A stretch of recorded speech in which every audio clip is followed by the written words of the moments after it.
Guys, guess what? March is National Kidney Month, National Nutrition Month, and Women's History Month. It's basically everything the kidney is all about wrapped into one amazing month of March. To celebrate, I'm giving away one free VIP enrollment to my signature course, Kidney Stone Nutrition School. Yay!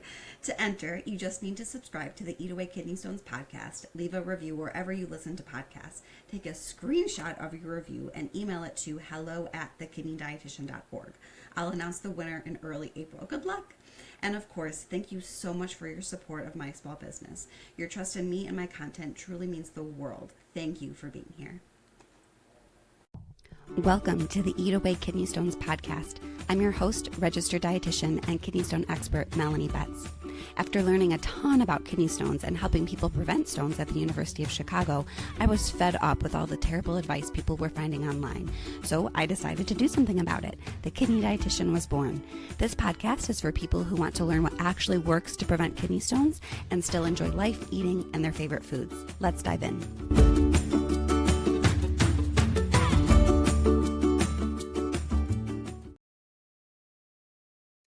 Hello and welcome to the 40th episode of the Eat Away Kidney Stones podcast. As always, I'm your host, registered dietitian and kidney stone expert, Melanie Betts. And today I wanted to do kind of a quick, fun 3 signs that whatever you're doing to help prevent kidney stones isn't working. Because I think a lot of times kidney stones are tough for many reasons, but one of them is because you don't really know very easily if what you're doing is working. Right? Because it can take a very long time for kidney stones to form, weeks to months. And a lot of times they can hang out in your kidney for a really long time. And it can feel like you just don't know if it's working until you go and you get that ultrasound or a CT scan once a year and to know if you have more stones or not. Right. So, it's not really like a direct, you can't track it that easily, right? So I think that causes a lot of anxiety for people sometimes. And so I wanted to put together this fun 3 signs that your kidney stone diet or whatever you're doing for kidney stones isn't working for you or that it won't work for you in the long term. So the first sign that I came up with is that whatever you're doing isn't flexible. I think anyone can follow any diet or any eating plan or meal plan, right? For a week or for 3 days or for a weekend, maybe even a month.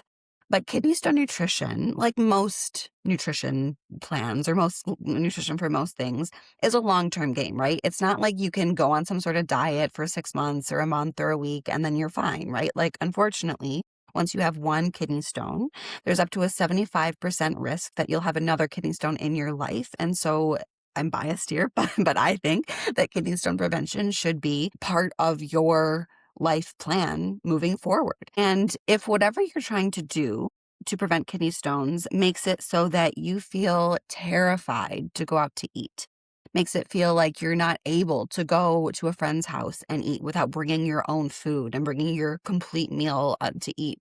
You're not able to eat any other people's foods, right? That makes sense. It feels like you have to Google everything that you have to before you put it in your mouth, right? Because you're so afraid of how much oxygen is in everything, and that sends you to your phone every single time you want to try a new food. That's not sustainable. If it feels like you're not able to enjoy life, right? Whether it's going out to eat, whether it's enjoying those Christmas cookies, whether it's having a birthday cake, or whether it's even just going to your favorite restaurant or going out for date night with your partner, whatever it is, right? Whatever it is that makes life enjoyable and worth it for you. If you feel in any capacity that having kidney stones and what you have to do to quote prevent them, quote have to do prevent them, if that feels like that's not doable and you can't do that without guilt or fear that you're forming a stone, you can't go on vacation, right? All these things. That's not working for you. That is not sustainable. There's no way that you can maintain a diet that is that restrictive and that prescriptive in the long term. Again, we're talking about years here. Again, in theory, for the rest of your life to some capacity, right? Hopefully we can prevent stones and you never have a stone again, but we should be thinking about kidney stone prevention for the rest of your life. And if what you're doing feels impossible to do those things that make life worth living, that's not going to work. And nor does it have to. Like, you're probably just going to crash and burn. Like, eventually you're probably going to give up and be like, screw it, right? Like, I'm done. I'm going to eat whatever I want. This is not doable. Whatever. I'm done, right? So that is one sort of way that that super restrictive prescriptive diet isn't going to work. And then the other aspect of all of this is honestly mental health. Like there's a huge connection, bigger than we probably could ever quantify in data and research, between the mind and the body, right? And the connection between stress, no matter where that stress is coming from, and health and even kidney stones is significant. And if your diet, like you have to eat every day, multiple times a day, right? Most of us eat. And so I think the impact of diet restrictions on mental health and stress is massively underappreciated. And if whatever you're doing is causing so much stress that it is making that could potentially impact your health itself, right? Does that make sense? Like that stress of following such a restricted diet could be backfiring essentially, because it is so restrictive that you feel like you can't do anything. That stress alone could contribute to kidney stones, as well as honestly every other health condition under the sun, probably. So if it's not flexible, if you have been told to do something, or you are working with someone who is giving you a diet that is so prescriptive that it is not flexible, it is so restrictive, and you're not able to live your life without fear or guilt, that's not working. And there is a better way. I promise. I absolutely promise. And please reach out if that any of what I just said jives for you, because honestly, like I always say that my favorite thing is helping prevent kidney stones. Of course, I love that. Love helping people prevent kidney stones. But maybe a very close second favorite thing that I can do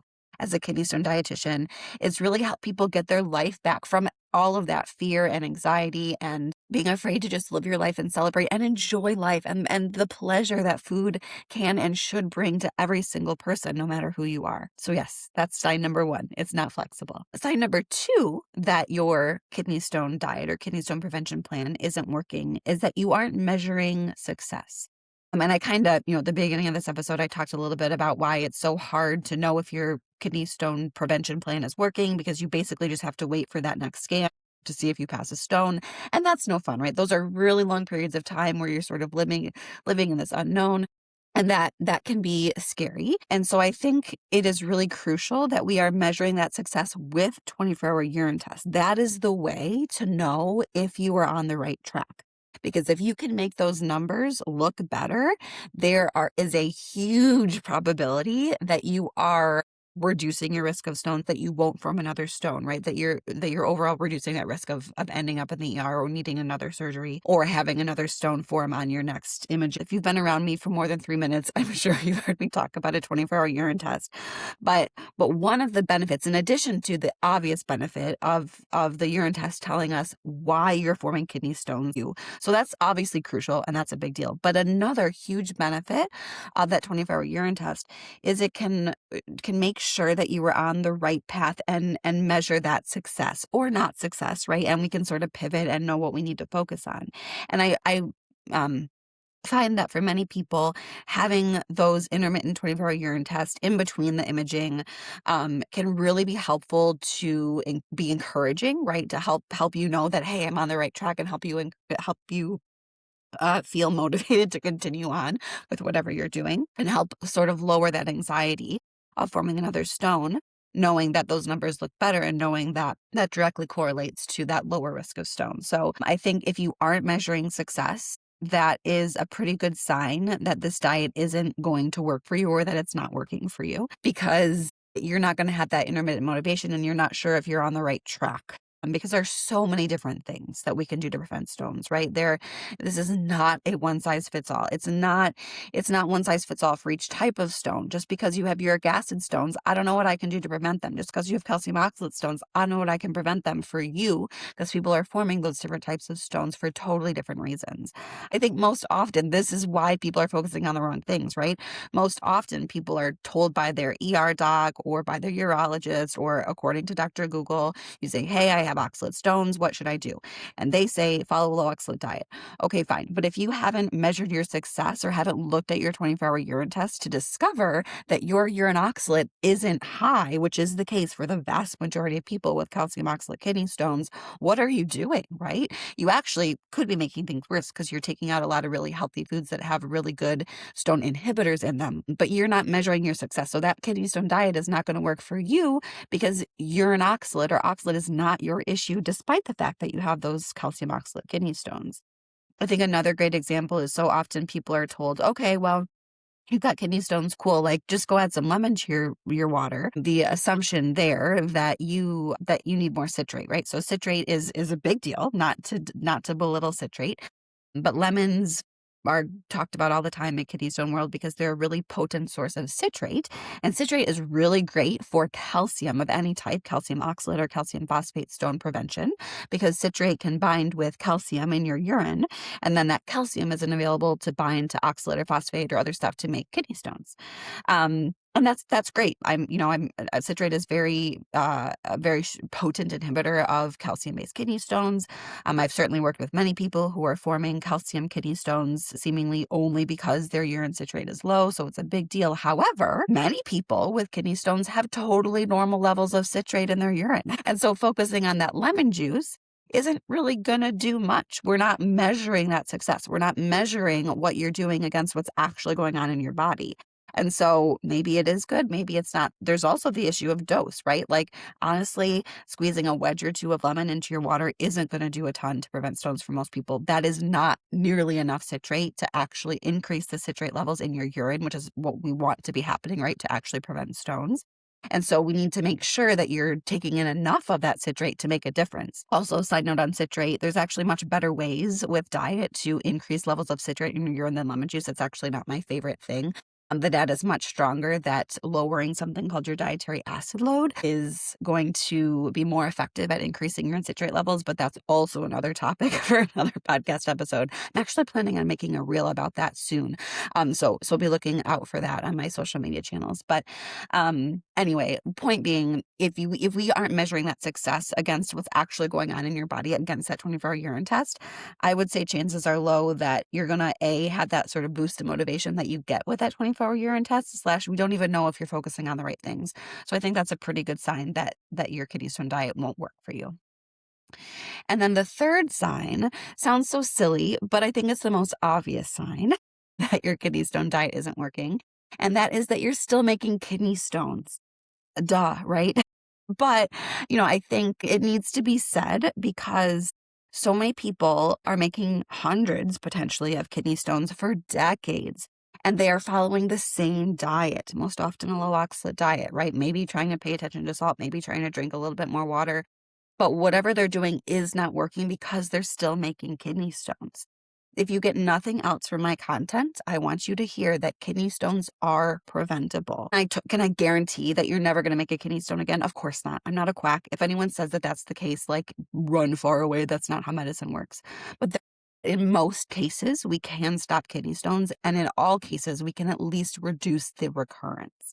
And so if you are actively making stones and you're doing the same diet, like that's not working for you. That's a very clear sign, the most obvious sign that it's not working for you.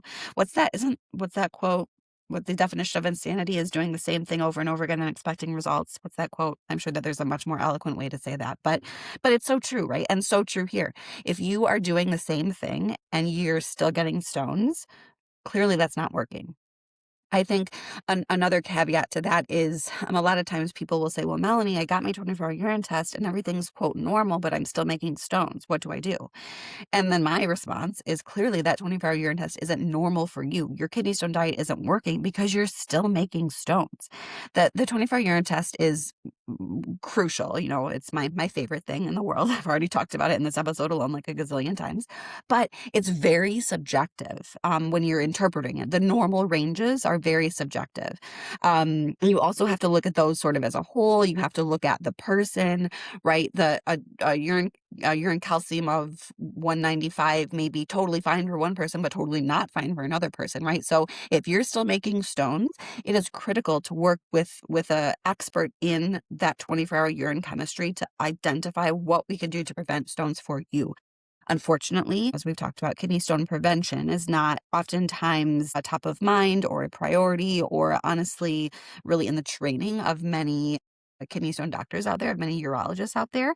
They're really good at removing stones. They are surgeons, and that is really important work. Absolutely. However, there is a wide range of the expertise of different doctors and their ability to prevent stones, because that's honestly a totally different skill set. I'm really good at kidney stone prevention, but you certainly don't want me in there getting kidney stones out. Like, definitely don't want me to do that. That's not my skill set, right? They're very, very different skill sets. And even with doctors, I'm a dietitian, right? So maybe that wasn't the best example, but even a doctor, right?